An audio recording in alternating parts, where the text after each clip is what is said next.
আসলে রাজনীতিতে ছিলই না, আওয়ামী লীগের ডিএনএতেই কোনো গণতন্ত্র ছিল না। বাংলাদেশের জাতীয় সংসদ নির্বাচন এটা ঐতিহাসিক নির্বাচন এবং বিশ্ব স্বীকৃত নির্বাচন হবে, বিশ্বাসযোগ্য নির্বাচন।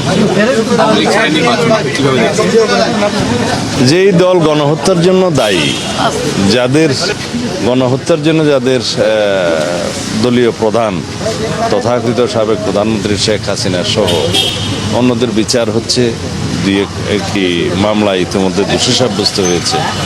রাজনৈতিক দল হিসেবে আওয়ামী লীগের বিরুদ্ধে তদন্ত হচ্ছে এবং মামলা দায়ের করার প্রক্রিয়ায় আছে। সেই দল বাংলাদেশে রাজনীতি করতে পারবে সেটা বাংলাদেশের জনগণ মনে করে না, আমরাও মনে করি না।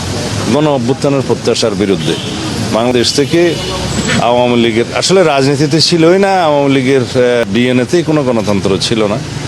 বাংলাদেশে আওয়ামী লীগের রাজনীতি করার কোনো ভবিষ্যৎ আমরা দেখি না, এদেশের জনগণ দেখে না। আপনারা 272 আসনে প্রার্থী ঘোষণা ইতিমধ্যে করেছেন, বাকি আর কয়েকটি আসন রয়েছে, তফসিল ঘোষণা হলো কবে বাকিগুলো ঘোষণা করবেন? অবশ্যই এর মধ্যে হয়ে যাবে। এখানে শরিক দলদের সাথে বৈঠক হচ্ছে, এটা খুব শিগগিরই ফয়সালা হবে। শেষ তারেক রহমান কবে আসবে? তফসিল ঘোষণা হওয়ার পরে তারেক রহমানের বিষয়ে আসার বিষয় নিয়ে আলোচনা হচ্ছে, খুব শিগগিরই আসবেন ইনশাআল্লাহ। এটা কবে? চলতি মাসে বিজয় দিবস।